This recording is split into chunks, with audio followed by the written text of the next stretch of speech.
Welcome to the Savage Worlds Hangout on Air, Savage Worlds GM Hangout on Air. I'm your host, Jared Savage Daddy Gunning, and tonight's topic is Noooooobs, sponsored by Roll20.net, the world's largest virtual tabletop. And here to discuss it, as always, Dave, the rules maven Scott. Greetings and salutations. Cam, the intern. Hello. And Cam, the senior. How's it going? So we've noticed a lot of discussion back and forth. A lot of new products have dropped for Savage Worlds recently, with Rifts being one of them. And we're starting to see a lot of communication back and forth on the G Plus Savage Worlds forums about, I want to do X. What shiny new settings should I go get? The knee-jerk response from anybody who's been playing this for a while is none of them. All you need is core. However, that's not particularly helpful if it's not followed by certain advice for what they're trying to do. So if you get, I want to run a Pirates game, what setting is ideal, a resource in the Pirate game? And some, Dick GM like Dave or myself might say, just core rules, RWA, and then don't go. All you need to do is make boating rules. Remember steady platform rules, and just use the chase rules. Use any standard boat from the setting as your pirate boat, and use chase rules and go have some fun. So tonight, let's talk about noob players as well as GMs. So we'll start with the noob players, and this is more of an advice type situation. If you happen to be a noob to Savage Worlds and you're watching the live stream and want to ask a question, shoot an email to savagedaddy@gmail.com and we'll answer your question. So jump on it, gentlemen. Any advice you would have for a newbie player for Savage Worlds? I would say first, going off of what you said, you don't need to buy getting settings and stuff like that, like setting books and stuff like that, can be cool for inspiration and ooh, that's a cool setting rule I could use, or that's a cool edge, that's something I could do. But you don't have to buy all of them. I made that mistake whenever I was first getting to Savage. Was like, oh, I want to do Western. I need to buy Deadlands Reloaded. I have to buy this in order to do this, because I was still in the mindset of D&D and other games where I have to buy X product in order to do X thing. No, definitely. I totally agree. And I'd go as far as to say I had the same problem, and I still will occasionally go to Dave and Jared and see if there's something that is out there that I don't have, and they laugh at me and say, why don't you just use the main book? But the two things that I had to really grasp when I got into it was trappings. Once I wrapped my head around that and realized that that was the core concept, that enabled me to really, this book now, I don't think I look at my other books except for inspiration now. So the main book runs everything. Well, I think there's a valid point to setting rules that are in some of the settings. There's also a whole lot of legwork done for the player as well as the GM in a lot of settings. You get 50 Fathoms is an amazing setting if you want to run a fantasy water world style game. Whereas Pirates of the Spanish Main is equally a great pirate setting, but it's set in a more historical, real-world setting where you don't have magic. And if you're brand new coming into it, not knowing which of those to run, Pirates of the Spanish Main is going to run a lot closer to what most of your historical documents and your historical fiction is going to be centered on, whereas 50 Fathoms is going to be a lot closer to something like Pirates of the Caribbean, or some of the more wild-eyed fantasy that's out there. I think even Driz de Worden spent a while as a pirate in one of Salvatore's books, and you could pick that up and drop it directly into 50 Fathoms and it would work fine. But being able to gauge that, I think, takes more knowledge of what settings are out there than what even a first blush you ask on the forums kind of information is going to garner for you. I think that there's absolutely an aspect where you need to jump in, sink your teeth into core, and run, hey, let's do Firefly. I'm not going to download anybody else's conversion for Firefly. I'm not going to go looking for a bunch of extra rules for Firefly. I'm going to run Firefly the world, and then I'm going to use core rules to do it. And once you've done that, you're going to go, oh, well, this thing from the Sci-Fi Companion would have been very helpful. This thing from Slipstream would have been very helpful. But until you've run it once, you don't know which of those setting rules would actually be useful for your game.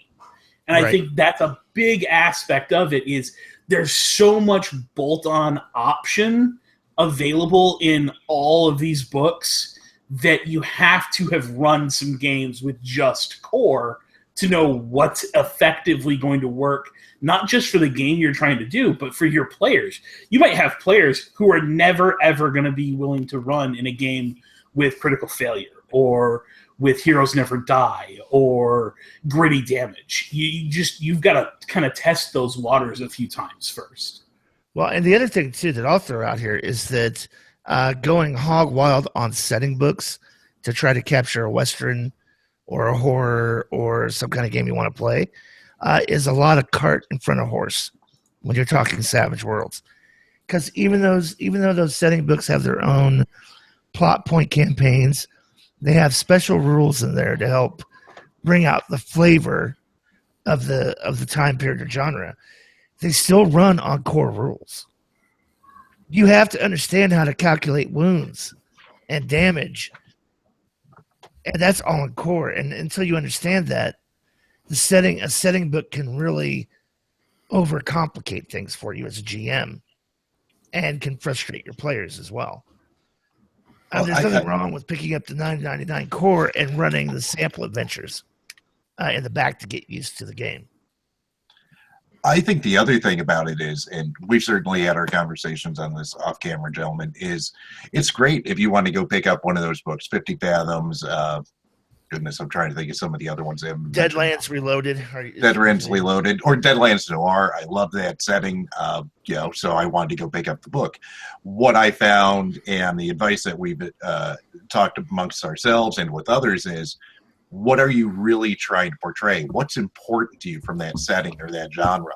That book may or may not nail those same topics you really want to drive home or that your players really feel something attached to. So being able to instead narrow down without all that extra stuff and say, here's what's important to us, these three key things, and work with the main book from there, then that gets you into this is what I'm playing rather than I'm living in someone else's world. Well, I saw a post earlier today on the G Plus community where someone said, sell me on settings. And then he gave a little couple paragraphs about why he wanted people to pitch him settings. And a lot of people started pitching settings. And one of the ones that got pitched to him was Streets of Bedlam. And the guy said, Streets of Bedlam, it's Savage Worlds' version of Sin City. Nuff said, go buy it.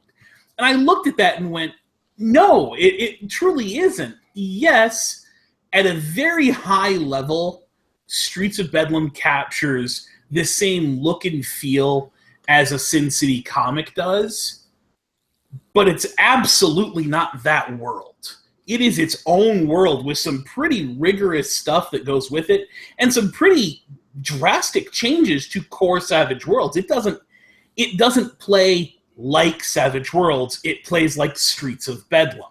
It uses Savage Worlds as the framework, but it absolutely has some stuff bolted to it that doesn't necessarily work anywhere else.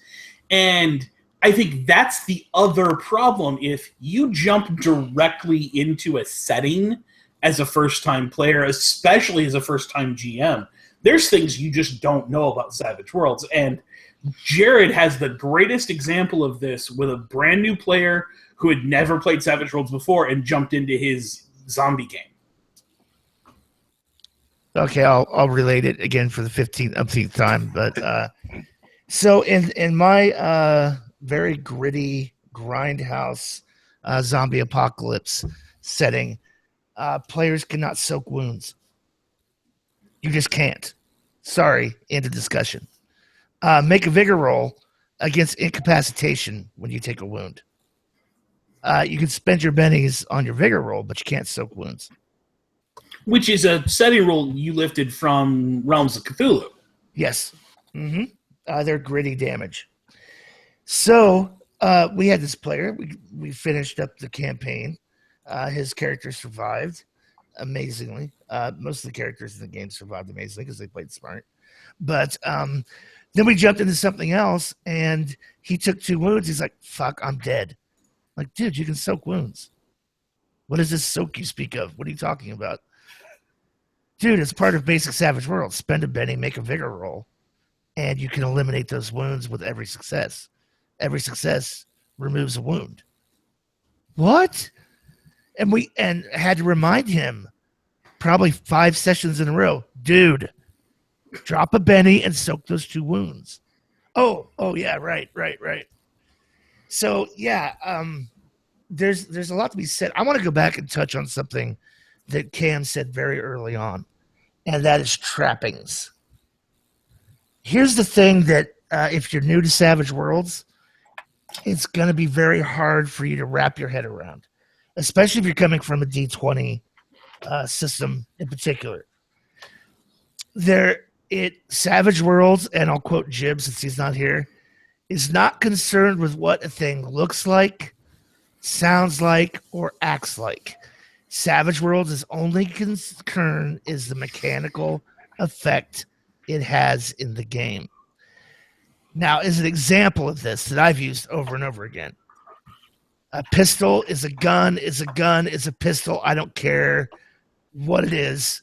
It does 2d6 and has a range of 12, 24, 48, and a weight of 1, and usually 10 rounds, and a rate of 1 fire. The point being, if you look at the geared list for ranged weapons, it'll list 20, 25 pistols. If you take a look at them, they all have their separate names. But if you take a look at them, the vast majority do 2d6 damage and have the same range and the same rate of fire. So remember that as a Savage Worlds newbie player or GM. The other thing it really comes to home and really addresses is how powers work. In Savage Worlds, powers are just powers. If you want to throw bolts of ice, shards of ice from your hand, that's the bolt power with whatever trapping you just decided. You decide as the player what it looks like. Do you have to pronounce ooga booga dooga dooga jigga jigga boo and then do it? Or do you just throw ice crystals from your hand? Let's give like 2 examples of bolt real quick. Well, Superman's laser vision bolt. Tony Stark's hand cannon or chest cannon bolt.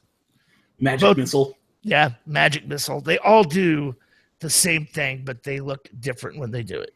So and that's trappings. Another aspect to this that I think people need to stop and consider when you start talking specifically about powers. Let's talk about, you want your character to throw icicles, okay? So my character is going to throw icicles. Doesn't matter what he does to get there. Mechanically, what I want the theme of this to be is I'm throwing icicles. Well, I can throw 1 icicle, and that's bolt. I can throw a big icicle that when it hits the target, it shatters, and now that's blast. Or I can throw an icicle that drives its way forward through multiple targets, and that's burst. I've just handled all 3 of the kind of carte blanche combat spells of Savage Worlds that everyone thinks of first with 1 trapping, ice. And then I can look in the book, and there's actually extra effects that for a PowerPoint here or a PowerPoint there, I can layer in on top of that I don't have to decide until the moment I actually cast that power.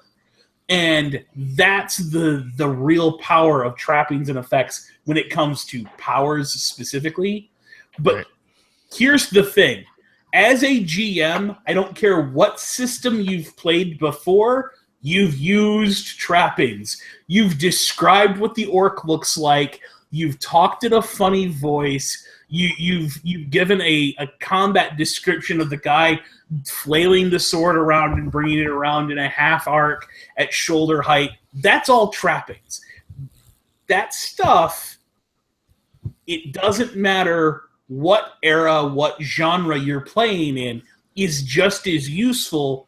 It's just not preloaded for you in Savage Worlds. Now a fighting roll can be you swing your saber in an overhead arc. It can also be you swing your lightsaber in an overhead arc. It can also be you do a can-can routine and bring your heel down on the opponent. Or it can be you go through a complex kata, bounce off of 3 walls, and land a roundhouse kick to your opponent. All of those are nothing but a fighting roll, and you can do it all with the one fighting skill. Right. So trappings also apply to skills. That's the other thing that I think a lot of people don't realize coming to Savage Worlds. It's, oh my God, there's only 25 skills. This game is broken. No, because fighting is fighting is fighting is fighting. You describe how you want it to look. The response should be, there's only 25 skills. Yay! I don't need 5 different fighting rules. Oh, well, I put up points in swords, but I didn't put any points in axes. Well, I'm boned. I only put points into 2-handed weapons, not 1-handed. Well, crap. And here's the other thing, too. It's a GM. I'm going to speak to the newbie GM. Do not take the names of skills, edges, or hindrances literally. Don't take the name of anything in this game literally. So I'm going to give you an example. Riding typically refers to, in Savage Worlds, typically refers to mounted transportation, horses, mules, things of that nature. Something that requires communication with an animal mount. Right. Now, if you're running in a modern setting, you can extend that skill to cover anything that requires balance. Riding a motorcycle, riding a bicycle, skateboards, anything that requires you to balance can also be riding. So I just want to throw that out there. It's what becomes appropriate to your setting and the way you're running it. And Savage Worlds allows you to do that seamlessly. Riffs and Rollmaster fans everywhere. Their heart is breaking right now. Well, let's talk about a setting that's very well known to most of the people who are watching this, and it's Star Wars. Let's talk. If we were to say take those skills, Star Wars deals with a lot of different type of mobile craft. But you could very easily say a speeder is going to use the riding skill, while a full land speeder or the air cars use the driving skill, and a starship is when you start running into piloting. Mm-hmm. You can absolutely find those break points to separate these things out to figure out what makes the most sense. The other thing is, you could just say, hey, for this setting, we're not even going to use that skill. Driving handles all of them. You don't need piloting. You don't need riding. We're getting rid of both. And you don't have to remove them from the game as much as just inform your players. 95 to 99% of the stuff that you're going to need to control a vehicle is all going to be handled by driving. It's very rare occurrences where you're going to need the other skills. Maybe you can pilot a starship with driving, but to make your jump through hyperspace, that's where you need a piloting roll to do the astrogation.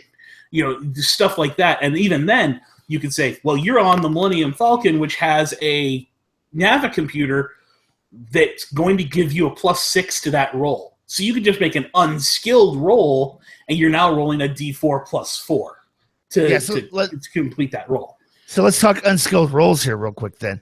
Here's the standard default in Savage Worlds. Just because there's no skill on your sheet doesn't mean you can't attempt it. You could do any skill in Savage Worlds, even if you don't have it, but you roll it at a D4 with your wild die, the D6, at a -2. Because this is a fun system. Because it doesn't tell you, no, you can't do that. Yes, you could try. Absolutely. Feel free to try. Yeah, you can try. And now, within reason, there's going to be some game masters, and speaking to the game masters, it's completely appropriate to decide that there are auto-fail things. If your player tells you, I want to try to commit brain surgery with a rock and a twig, you absolutely can say you're going to fail. You can try, but there's not even a dice roll. A twig and a stick are not going to allow you to do brain surgery on your compatriot. I'm feeling a message from Jib here. Wait a minute. Let them roll too. Wait a minute. What about where's the astrogation skill of which you speak? Where is the language skill, German? Where is the knowledge, the ability to operate a computer? Well, that all falls under a lump skill called knowledge. Knowledge, parentheses, insert what you want here. With the consideration, knowledge should be, does your character know textbook style, by rote, look it up on Wikipedia, encyclopedia style knowledge? If it's something they actively have to do, it's no longer a knowledge skill. No, we're not talking common knowledge. We're talking knowledge skills. No. I'm even talking knowledge skills. Stop and think about this for a minute. There's knowledge, the roads in your area, but driving those roads is not a knowledge skill. Navigating from point A to point B, just looking at a map, that's going to be a knowledge skill. But actually getting out and making that traversal, that's where you're going to get into other skills. That's what I'm saying. Oh. These are, can you figure it out? Knowledge. Can you do it? Active skills. Find one of the 25 that comes closest to it. Right. And there's also a thing called common knowledge. Now, and we're not going to go too deep into this because there are layers to it, and there is dispute amongst GMs as to, well, does that count or does that not count? But basically, the basic idea is if this is something that your character and their core concept of their background would know, then they can make a smarts roll at a +1, +2, 0, -1, or -2. So in the classic example they give in the book, a dwarf encounters a underground subterranean city. Okay, the dwarf could make a common knowledge roll probably at a +2 if you're going by the classic dwarves or underground dwellers, stone cutters, and stone workers, just because he grew up as a dwarf. The elf trying to figure things out in the same situation, that tree hugger is going to suffer a -2 for trying to figure things out because it's outside of their element. They can both still make the attempt to make a common sense, kind of common knowledge determination, but they're doing it at different penalties. Now, I also want to throw this out here too, because sooner or later this is going to come up in somebody's game. Well, I want to be a dancer. Why is there no dancing skill?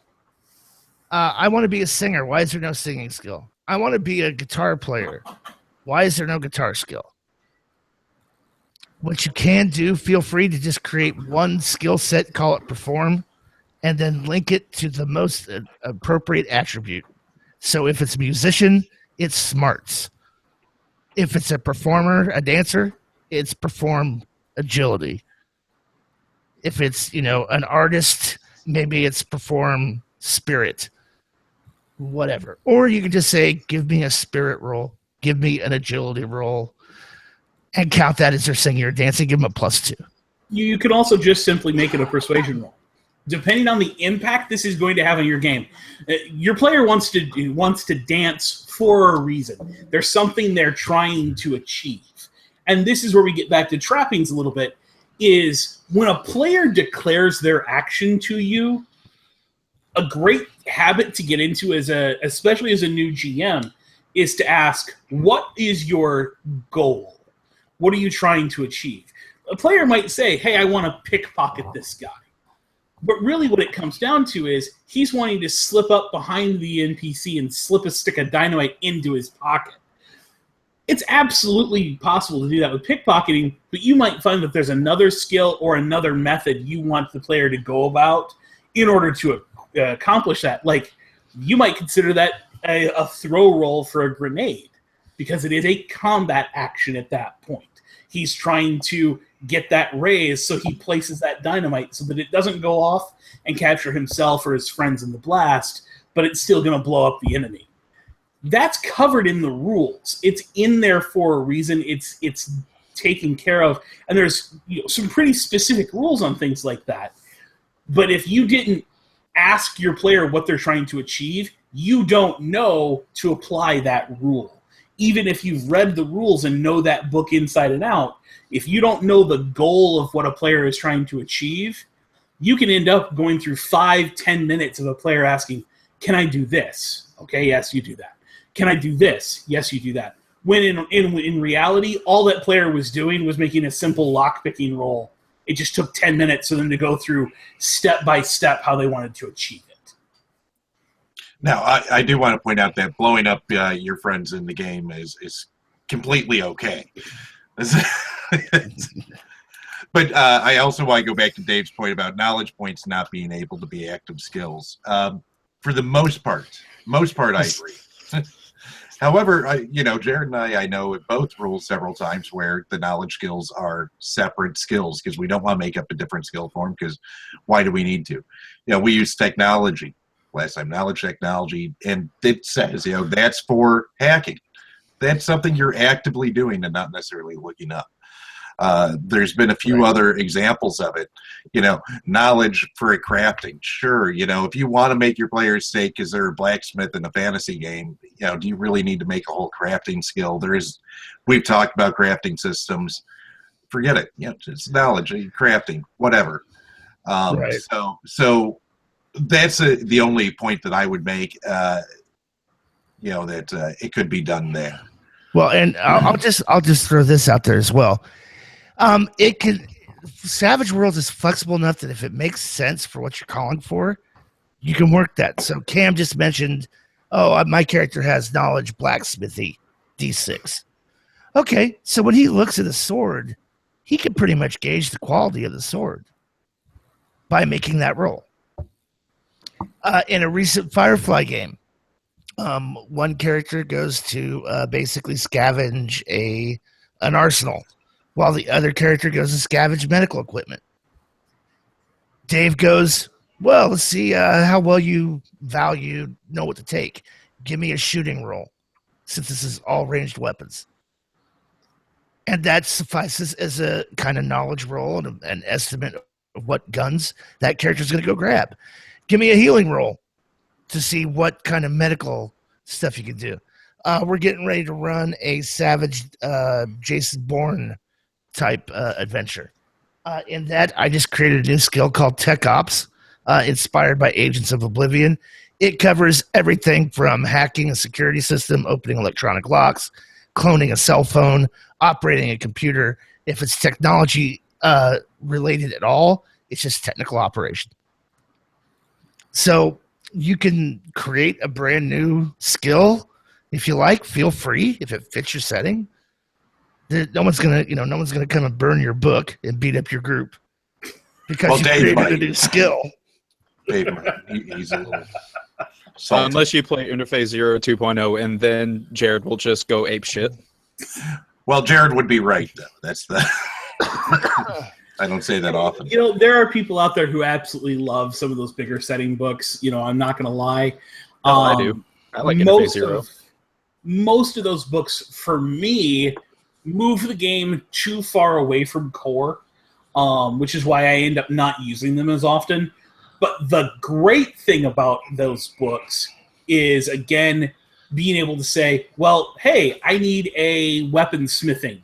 Well, Pirates of the Spanish Main said, have the character make a simple repair roll, and this is the chart of how well that does. And here's the bonuses and penalties for whether they have all the appropriate equipment. If you're a blacksmith, that's great. But on the road, you don't have a forge right there to eat the metal. So you're going to have some penalties and some limitations on what you can actually achieve in that time frame. But I don't let the rules get in the way of my fun. That doesn't feel heroic. The rules have malfunctioned by reality. Get out of the show. This is why you're the intern. Well, and here's the other thing too. Oh, I want to sabotage that truck so it doesn't work. Common sense as a GM says, give me a repair roll. Do you have tools to sabotage it? No. Okay. Give me a repair roll -2. Are you sabotaging it under the cover of night with people walking around? Yeah. All right. Let's do that at a -4. I mean, once you get used to it, it's very easy for whatever the player really comes up with, no matter what they come up with, for you to make a logical ruling as a game master on what skill applies. And I'm gonna try to sneak past the guards by dressing up as a stormtrooper. Great. Don't even roll that shit. You just do it. Now, wait a minute. You're shorter than the other stormtroopers and your armor doesn't fit. You know what? I'm going to need a stealth roll versus their notice to see if they pick up on the fact that, wait, something's off here. And you don't have to make it every time you turn down a new corridor. No. One thing I think that people also need to get used to with Savage Worlds is one roll. Jared just talked about you want to climb under the enemy truck in the middle of a field of guards in the cover of night and sabotage the truck so that they can't drive away. Now, we could break this into 2 stealth rolls and a repair roll. A stealth roll to get to the truck, a repair roll, and a stealth roll to get back. Or I could just say, give me the repair roll at -4 and you're done. Make that one roll, get your game moving. Fast, furious fun.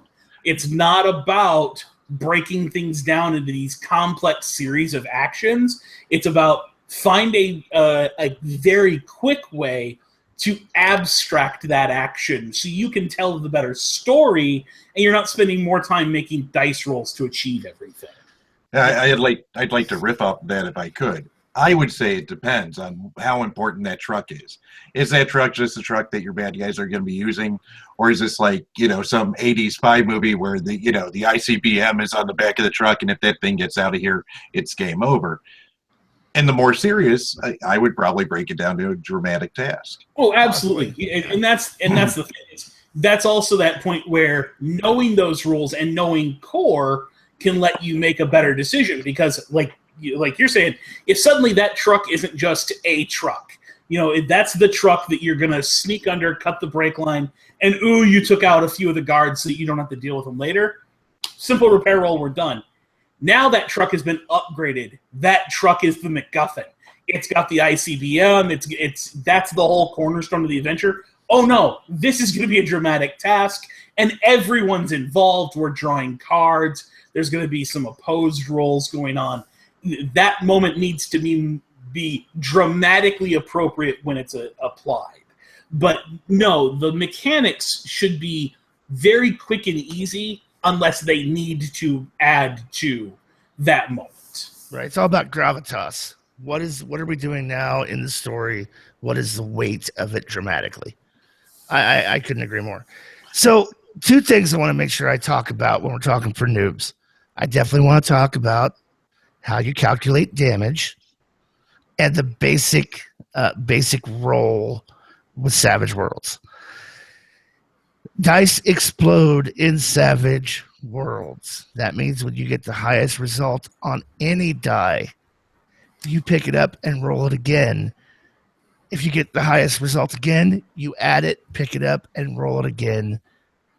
Ad infinitum, ad nauseum, which means a D4 could end up being 86. Now, so make it a unskilled roll at massive penalties and roll like a 40-something. Yeah. Now, you're also rolling a wild die. You always roll a D6 wild die because you are the wild die character. You get that extra bump. You take the higher of the 2. So if your D4 explodes 3 times and you get a 9, and then you get 3 explosions on your D6 for 18, you scored an 18. You don't add the two totals together. It's the higher of the two. That's number one. You cannot spend bennies on you do not roll a wild die on damage. Only on trait test. Now, when you take damage, let's talk about this because it is one of the most confusing things for most people who are new to Savage Worlds. So we're going to give you the shortcut version of how to do this very quickly. Your character has a score, a value called toughness, and he has a value called parry. Parry is half your fighting die type plus 2. So if you have a D6, you have a parry of 5. Half of 6 is 3, plus 2, 5. That, when somebody makes a fighting roll against your character in melee, they have to hit a 5 or higher. If they're shooting at you with the crossbow, your parry doesn't matter. All they got to do is get a standard success of 4 to hit your ass. So there's a slight specification there. Or not specification, that's the word I'm looking for. Clarification difference there when it comes to combat. Every 4 points on a dice roll over the target number in Savage Worlds is called a raise. So if Dave's character, if his orc has a parry of 5 and I run up and I got a D8 fighting and I roll with a wild die and I score an 8, I hit him. If I score a 9, I hit him with a raise. And the raise gives me an extra D6 that can explode for the damage. So now I hit him. So now I roll my damage. And I'm wielding a sword, so it's my strength die plus the damage the sword does. And we'll say it does 1d8 just for fun, shits and giggles. One sword. Let's say I hit him for a grand total with explosions of 23 points. And his orc has a toughness of 7.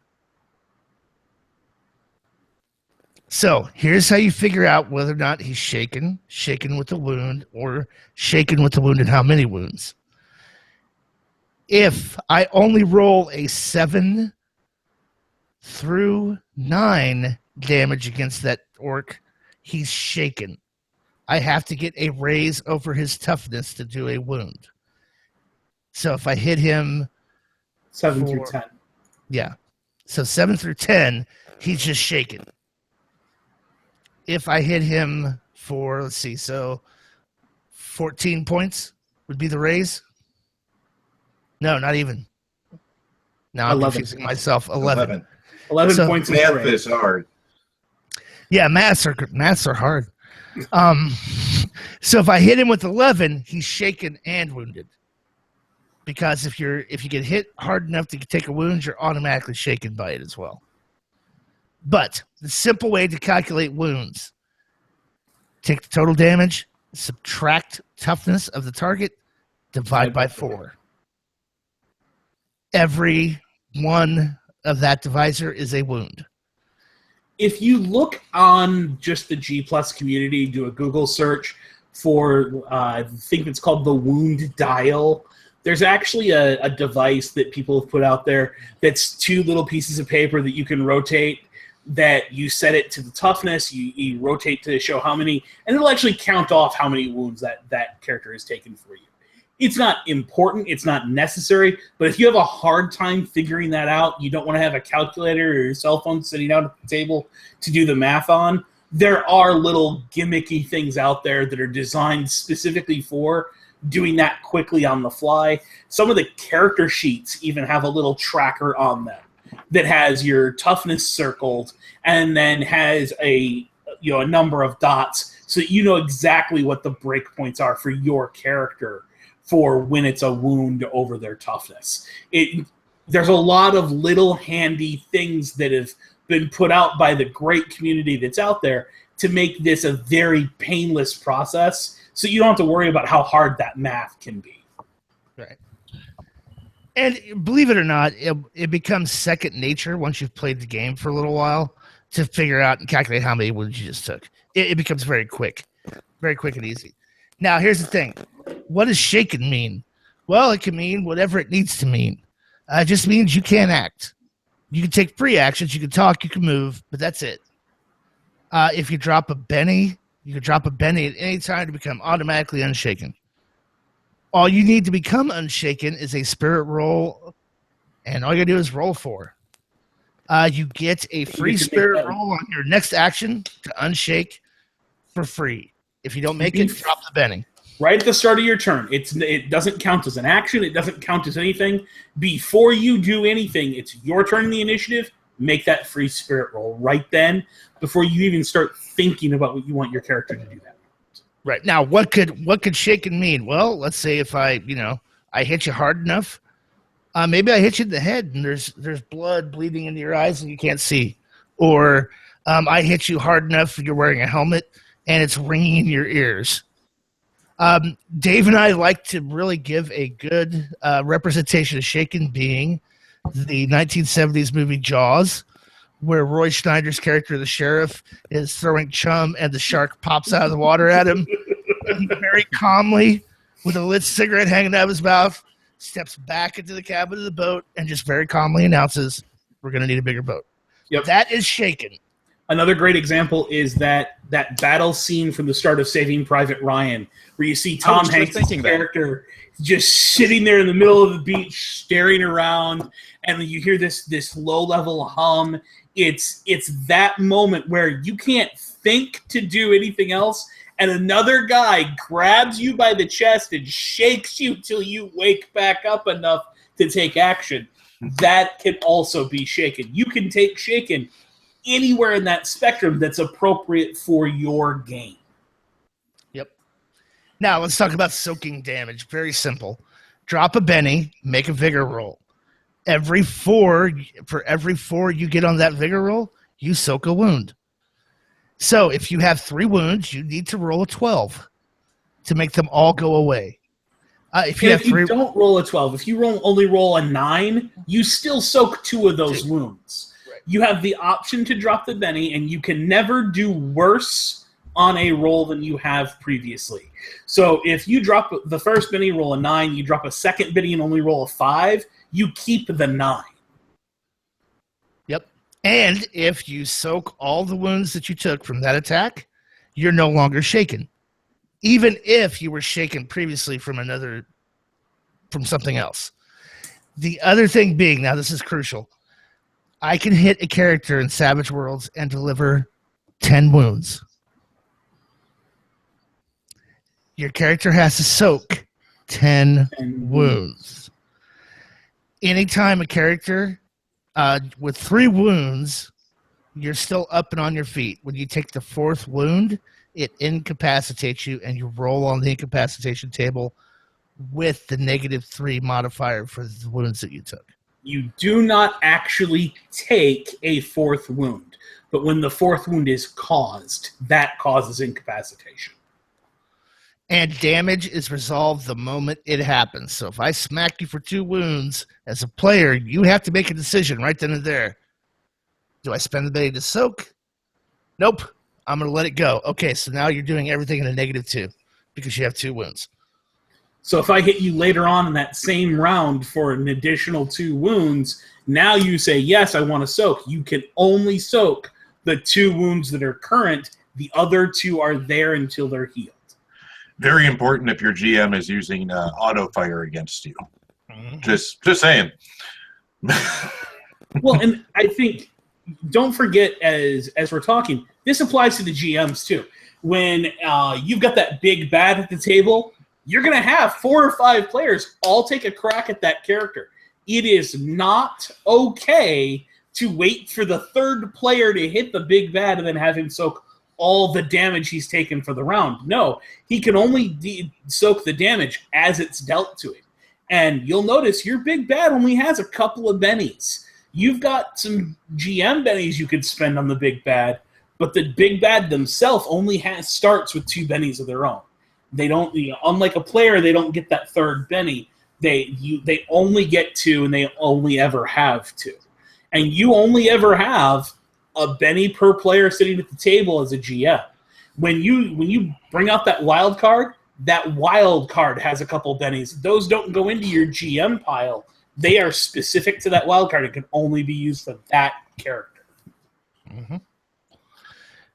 So, Cam, you want to read the one we got from Alec? Yeah, because actually I was hoping we'd get to that one because this is really important to me, actually. Other Cam, the intern. Oh, fine. Yeah, that's what I'm here for. That's reading. what we have him here for. You're a guest. That's the only reason they invite me. They didn't need me last week because reading. Well, every other time he refers to him as the intern. I don't know. Okay, well, we'll let the intern read, and then Cam gets first shot at the question. There we go. All right. One of the pain points I've encountered when switching players from a D20 system to Savage Worlds has been initiative. Players don't like that the bad guys can sometimes act twice before they can even react. What are other pain points you've encountered when introducing Savage Worlds to D20 players, and how have you dealt with it? So, one, I have to say I've had the exact opposite effect. Initiative, being able to tell some of my players from D20 who aren't the people who sit there and memorize every feat and every class combination and every spell, that they can come in here and have the chance of being able to go first has been a big benefit, because normally in a D20 game or Roll Master or whatever, you all know, damn it, Dave's going first. We've got half an hour. Let's go have a smoke. We'll come back and see if he's done making his rolls yet. Not knowing, especially if they're a spellcaster. Yeah, exactly. Not knowing what's going to happen, having that randomness of the deck in there that you've got very little controller ability to modify, has really been a benefit to people for me to bring them over. Other things that they haven't liked, though, some of those players haven't liked, is I've had the players who are that Dave who spend a half an hour after getting to go first every combat round. He doesn't want to come because he's going to lose power. And then beyond that, just getting people to realize, wait, so I'm rolling 2 dice, but I only get to keep 1. And then sometimes I'm going to roll this dice, sometimes I'm going to roll that. But I find that is just a comfort situation and no different than when first getting someone into any game or their first RPG of any sort. So other than that, and, just getting them away from those other things like, rifts with 350 some skills last time I counted. What do you mean I don't have to take all these skills? No, just take 1 or 2. You're good, man. So those are the main things. My main one has been, why isn't there an athletic skill? Because, dude, it's called strength or agility. You just make that roll. You don't need a skill to lift something. You don't need a skill to run. You don't need a skill. Well, you should have a skill for climbing, but, that's with a rope and shit. I would say that the other thing that I don't want to say irks players, but just sort of like gets the deer in the headlight look is you can take as many actions as you would like. Your spellcaster, as Scott W. is fond of saying on this podcast, in Savage Worlds, your wizard can cast a spell, smack somebody with a staff in the head, and then walk up to the bad guy and kick him square in the nuts, all on his turn. Absolutely. And all you do is every time, and here's the one that threw me. So multiple actions threw me. So I'm going to throw this out there for the GMs. They have to declare all their actions first. Mm-hmm. And then every additional action after the first adds a -2 to all the actions they take. Mm-hmm. Not just the extra ones. And so many times I have players that are like, okay, so I'm going to punch him. Okay, now that worked, I'm going to shoot him. Mm-hmm. No. Right, so I'm going to walk up. So here would be an example. I'm going to draw my gun, shoot him in the leg, or just generally shoot him, and then I'm going to flip my gun around and pistol whip him with the handle. Okay, so now I'm making all 3 of those rolls at a -4. Because drawing a weapon is an action, unless you don't have the skill. Right, there's no roll for that one. Right, so I'm making 2 rolls at a -4. And that seems like, oh, well, that's horrible. That punishes the player. Dice can explode, and I have bennies to make that shit happen if I really want it to happen. You also have edges that can remove some or all of those penalties. You have edges that can give you bonuses to any of those individual actions that help negate some of the penalties. There's a lot of different things you can do if you know you're going to be a big multi-action star to take advantage of a lot of those fine points in the game. Yeah, speaking of that real quick, and not to cut off Dave, but Dave made a very good point when I first got in to make sure that I always looked at combat maneuvers. You know, he would play with me, and under his breath, he'd cough it out. So one thing I make sure all that my players have is a little handout with the combat maneuvers. You know, here are things you can do that can make modifications. So that's something that's really good for noobs as well. So the problem is making players want to read something because, God, they're lazy. I use pictures. Well, color. I'm of the school of don't show, don't tell. So when my big bad guy walks up, and I've had this happen in a game, not for the GM, but player versus player in that zombie game. One character went, I'm going to intimidate him. Then I'm going to push him on the ground. And then I'm going to curb stomp his ass with my foot. All right. That's make all those rolls at a -4. Oh, and he also added wild attack. I'm going to wild attack him when I curb stomp him. So the character that was being attacked is like, that's a -4. There's no way. And the next thing you know, he got a raise on intimidation, which shook the character, gave him a +2 on his next action, which lowered that from a -4 to a -2. When he pushed him on the ground successfully, no problem. And then when he went to curb stomp him, he was only at a -2 because, well, actually, it was at no zero. He was at a +2 for the wild attack. So you get +2 for the intimidate, +2 for the prone, and the plus. It was prone. And the guy took 3 wounds and went, what the fuck just happened? Multiple actions just happened. That's what just happened. Yeah. And you'll see with the new players, if they can't make that first or second roll, if they can't make it succeed, if they run out of bennies or they don't want to spend anything more, they'll try and end it there. No, they declared it and go ahead and play it out.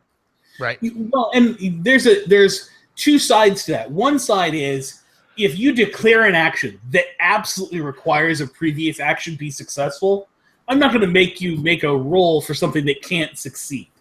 That said, there's absolutely that chain of operations. Go through it appropriately and don't overcharge them. You know, we've talked about the agility trick on the show quite a bit, but you know, if a player wants to, you know, do this fancy maneuver and they lay out 5 or 6 steps to it, but really all they're trying to do is gain an advantage over the opponent, let them make a single agility roll, see if it succeeds, and then move on with the other actual actions they wanted to achieve that round. We had a player do this in our last Friday night game. They narrated this big, long, convoluted series of steps where they were going to throw a grenade over a guy's head, and then they were going to, you know, hit him in the head, and they were going to do an intimidate.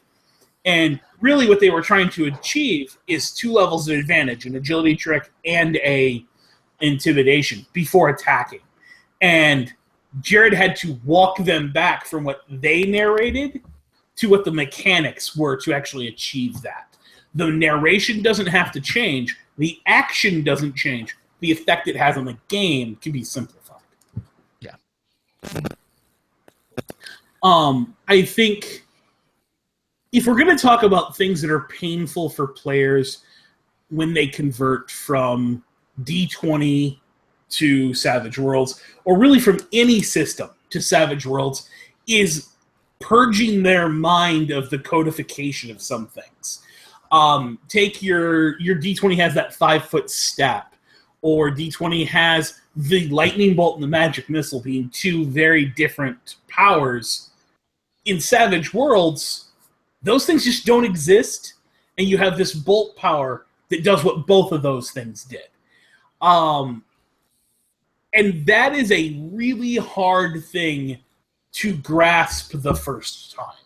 And I think a very simplistic way to go about this for the very first game is pre-gens, and then do not let them look at their character sheet when they're telling you what their character does. Make them narrate it the same way they would have for game X. If you're used to playing D&D, right on their character sheet, bolt, parentheses, magic missile. Bolt, parentheses, lightning bolt. Right on the character sheet. So they've got that one-to-one equivocation, and they can simply say, I walk up and cast magic missile at the target. Okay, give me your bolt power roll. That's your arcane background, arcane skill roll. And at that point, you negate the player's need to come up with a mechanic. They're telling you what they're trying to achieve. You're telling them what to roll. If you can break that chain to that point, you can eliminate a lot of these quote-unquote pain points where the player is stuck trying to figure out one-to-one what mechanic do I want. Like, I want to backstab as my rogue, but there's no backstab maneuver. Okay, what you need to do in Savage Worlds is give me a stealth roll to sneak up on the target. Mm-hmm. Let your player narrate that to you, and then you tell him what rolls are necessary to achieve it, and let him use the terminology from that old game. And then in you showing him what mechanics to use, the player now knows in the future, if I want to backstab, if I want to achieve that surprise attack, then what I need to do is do the stealth roll first and then attack. That way I've got the drop. It's moments like that, I think, that help kind of unlock the way your player is looking at the game to see the way Savage Worlds handles it. Well, let's talk real quickly, and this is more of an advanced thing. I don't think a lot of noobs get into mass combat, mass battle, but it bears mentioning as part of this discussion about trappings and one roll to sort of deal with it. We just did a mass battle in a game, 4 characters against a horde of vampires in a warehouse. There was some confusion at the start with the players wanting to get involved. And when they do that, they just make a roll, a trait roll. That's it. And that trait roll gives bonuses and has an effect on the mass combat rule. But there was this resistance and urge to try to play it out as a single combat. Is that a throwing roll? You're making a fighting roll. Oh, against his toughness? No, you're just making a fighting roll. And it's on a success. If I make a fighting roll against you on a success or a shooting roll or whatever, it does X amount of D6 damage. So if you take a look at the mass combat rules, you'll kind of get an understanding of what we're talking about, but it bears talking about in this situation. You could take an entire castle siege and break it down into 4 days or 5 days and run each one of those rounds as a mass battle. To where, the castle, you know what? The castle is entrenched. They can't break there. This first round they couldn't break past the outer wall. If this is the assault on the Death Star, you have the capital ships at war with each other, and then the Millennium Falcon as an individual character making a piloting roll to get in and hit the detonator or hit the power supply. And a player may want to go, okay, so I need to make a piloting check, then a shooting check. No. One piloting roll. That covers the whole thing. If you're making the run, getting inside, hitting the shield generator, and getting back out, that's all one roll. And it can be devastating because, the other side just lost the Death Star. Now they've just lost 4 tokens in the battle.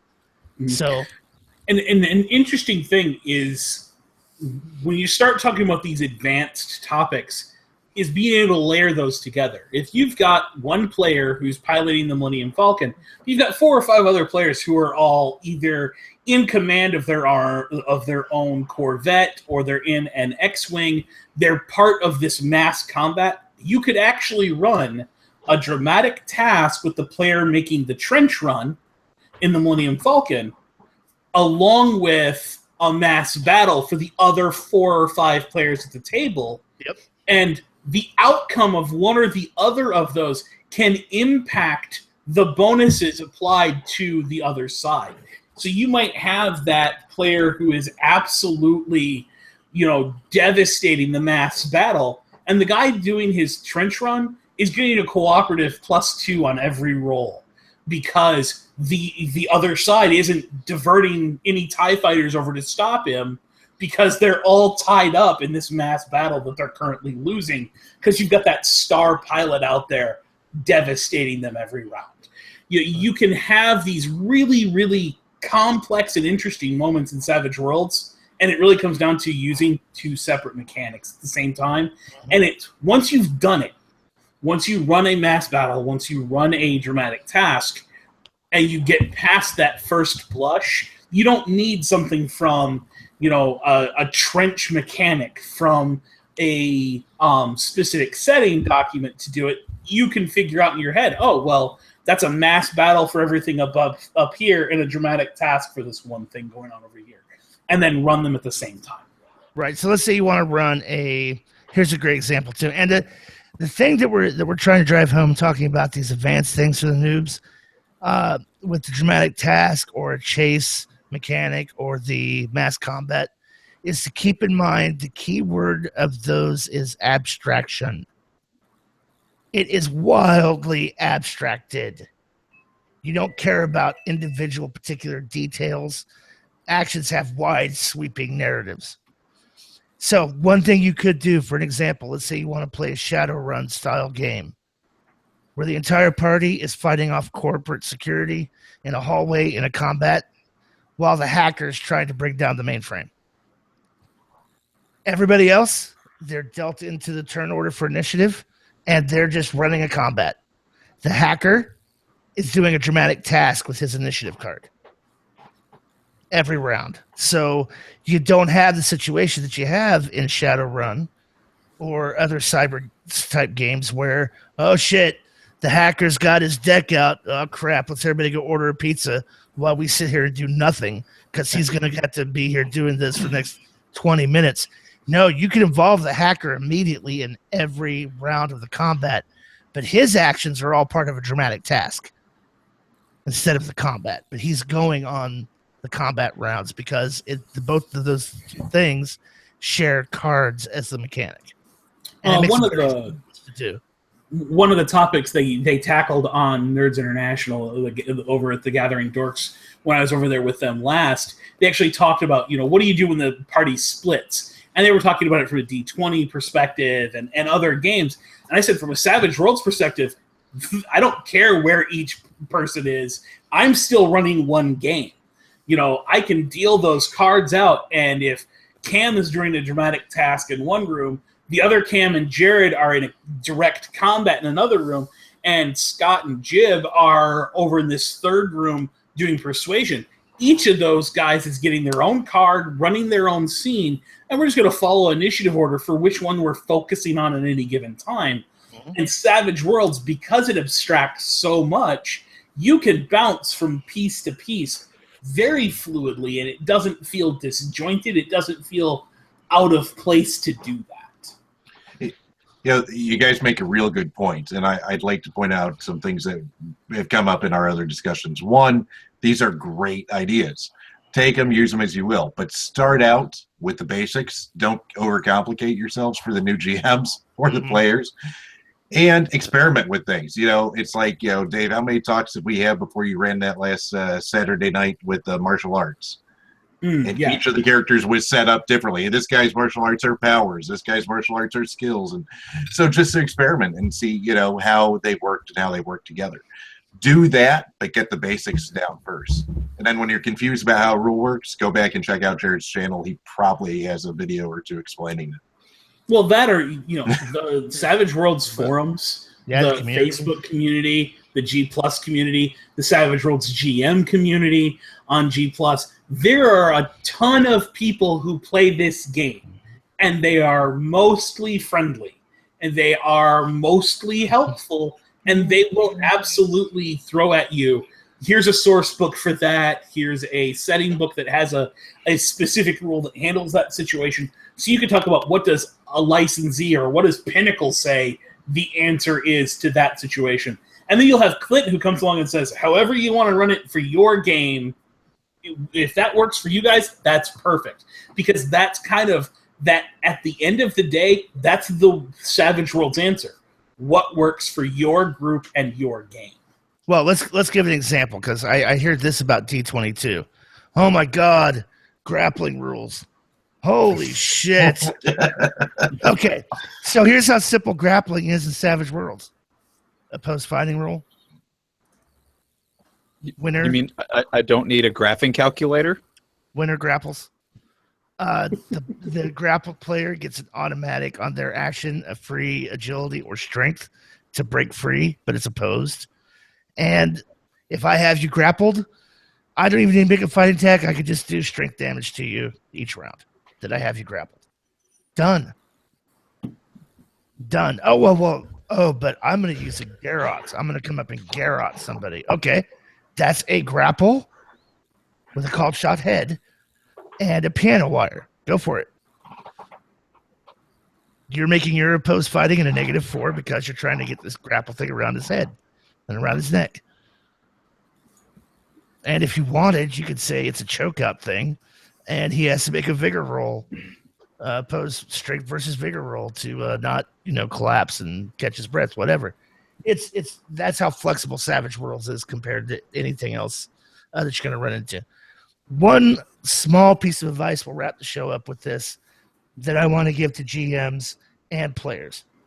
I noticed this a lot with brand new players.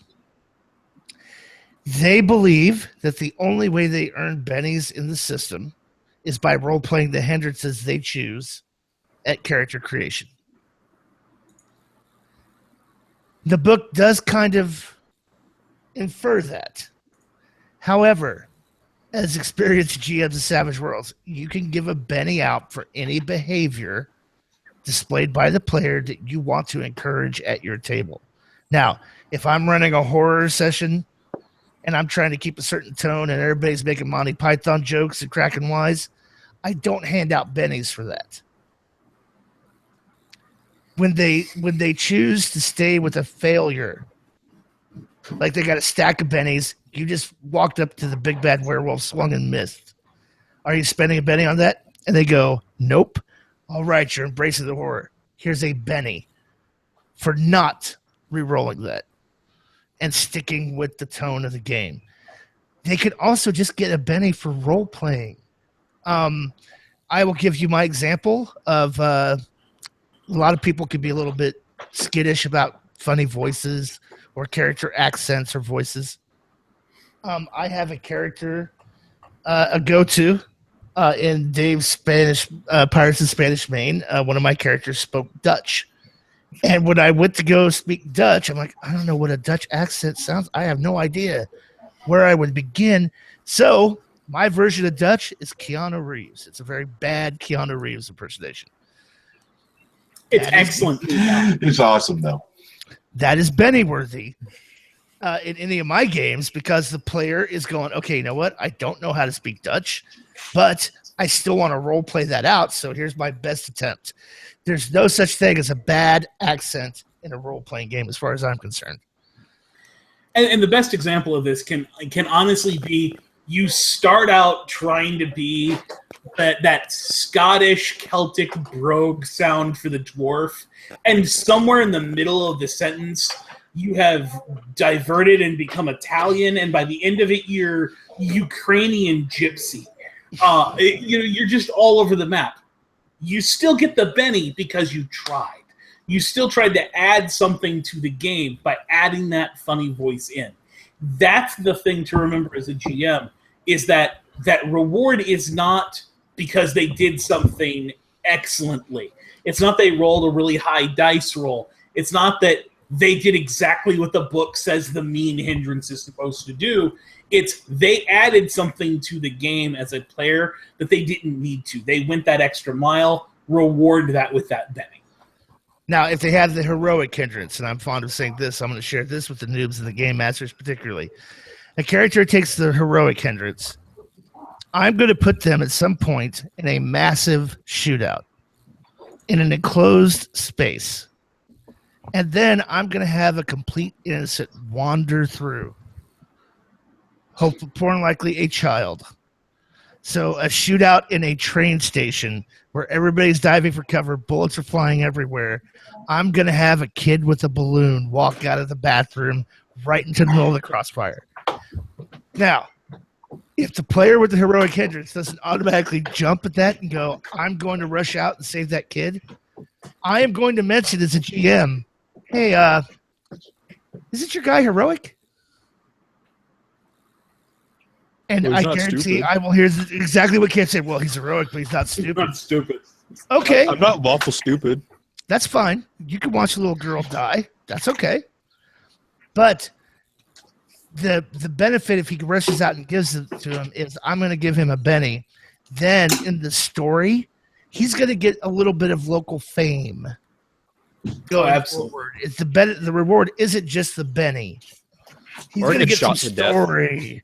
He's going to get some. He's going to get some. We're going to say some attention from members of the opposite sex. He's going to be people going, "Wow, I want to shake your hand. You're a great hero." Now, if he doesn't do it, Same thing happens in gonna happen. reverse. So here's a question. Won't I need a fame stat for this, though? Jared, just a little GM math for you. If I have a character who has the hindrance of heroic, and it's my teenage daughter that walks out in the middle of the gunfire, what after knowing the week that I've had? So the other thing I do want to point out is, honestly, as a GM, don't be married to the idea that you have any control. You cannot slap their hand when the players don't play their hindrance. There's none of this. I'm going to take away your Benny, Right. or I'm gonna penalize you any XP. I'm not going to correct your gameplay. You're making that choice for your character. Now, if that has ramifications to the story, your character chose not to save the little girl, and now the little girl's mother is on TV talking about how the big bad hero wouldn't even bother to save my daughter and instead used her as a bullet shield so that he could get away with his scrawny life. Oh, that's absolutely going to make your character's life a living hell in the game world, but it shouldn't ever take the form of I'm punishing your roleplay decision. It should only be the world is reacting to those choices. You have to separate yourself from that, because some of those other systems, absolutely, there was a punishment if you didn't follow your alignment. The paladin lost all of their powers. There were some very specific ramifications to not role playing right. That does not exist in Savage Worlds. There's nothing. There's no mechanic in Savage Worlds that slaps the hand of a player for not playing a hindrance, Right. for not utilizing their edge. The biggest thing is they don't gain the benefits of it.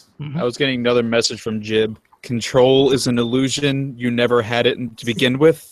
Absolutely. Oh, I agree. I think the best style of GMing, whether it's Savage Worlds, D20, whatever, is present the problem and let the players worry about the solution. And just react appropriately. Have an idea of who your big bad is, what they're doing in the world. Have a decent understanding of your world and what's going on. And let things happen. Absolutely. That's my lazy GM style. Absolutely. All right. I think with that, unless there's, I think there is no noob stone that we have left unturned. There is one last thing I would point out. Don't can think of some. overprep. Don't overprep. You're coming from these other games. You're having to put 8, 10, 15, 20 hours in to prep a single session. Savage Worlds, my prep typically is about 5 minutes. What tokens might I need for tonight? I'm done. And that's not even Savage Worlds prep as much as that's Fantasy Grounds virtual tabletop prep. Yep. Getting out the right minis for the night, stuff like that. Your prep should be very low maintenance once you get comfortable with the rules. that over preparation is a symptom of playing the other games where it's required. Oh. Savage Worlds just doesn't need it. Okay, I will tack on to that 2 things here real quick. Forget the concept of combat ratings or balance. Just get rid of that idea. It does not exist in Savage Worlds. The book will give you some formulas. Go ahead. But combat ratings and balanced combat encounters do not exist in Savage Worlds. There are too many variables. Dice can explode. There are bennies. Forget about it. So, second thing is a GM, specifically for the GMs. Do not apply the same character creation rules to extras or beast monsters. Just give them what you think they should have at the dice types you think they should have them. But remember, extras don't get a wild die and cannot soak wounds. You can spend your bennies for them to reroll, but they get no wild die. They don't soak wounds. And then there was one more I was going to throw out there, but I've completely... one I can think of is for like a new player would be for character creation. Sometimes I have like new players that have some hangups with certain aspects of character creation. Most commonly being the amount of edges and getting analysis paralysis. Don't overthink your character. If your character's main shtick is fighting, go for the combat edges. If you're a talker face dude, look more for the social, that kind of thing. Whereas they just go with a big list and they're like, oh, I have to read all of them. For a first-time character, my suggestion is always going to be the free human edge, one additional edge, one additional attribute point, and 5 to 7 total skills. Yep. Oh, that guarantees your skill dice are going to be fairly high, but you're going to be a little more specialized and have your moment to shine and have other people have a moment to shine as well. I don't think it's a GM. I recommend spending bennies to make things more difficult for the players. This is a Ron Blessingism from way back in the day when we started. I will much more spend a benny to roll a super high intimidation roll than I will to soak wounds for my bad guy. And then the third one I'll throw out, the final one for the night, unless anybody else has anything else they want to add. Don't call for a roll unless it's needed. I will see a lot of GMs go, give me a notice roll, give me a notice roll, give me a notice roll, give me a notice roll. Okay, I understand that it's a bad GM habit because what you're really doing is you're giving yourself a 5-second timeout to mentally react to what's going on. Do I hear anything in the castle? Now, there's nothing in that goddamn room. Just say no. But, give me a notice roll. Why?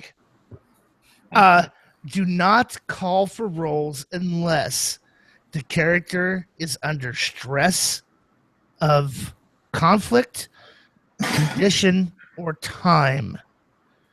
If I put a master thief in a locked room with a safe, and they can stay in there as long as they want, they crack that lock. They crack that safe.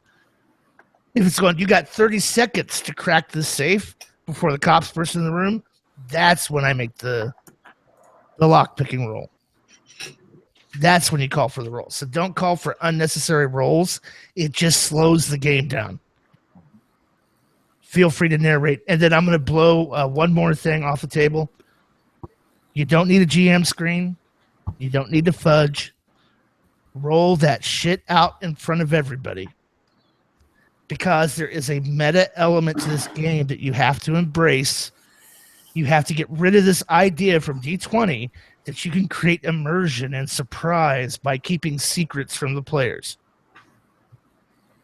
Because they have the right to know when a roll is important so they can spend bennies or not spend bennies.